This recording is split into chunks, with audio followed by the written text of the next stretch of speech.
subscribe. So here, open your Facebook app. I'm using Facebook Lite. You can also use the official Facebook app.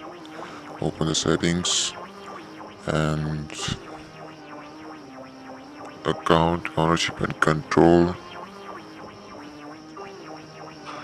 Here, permanently delete the account and continue.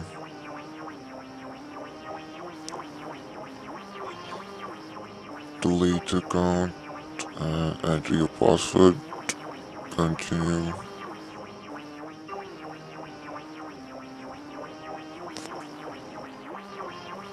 Done.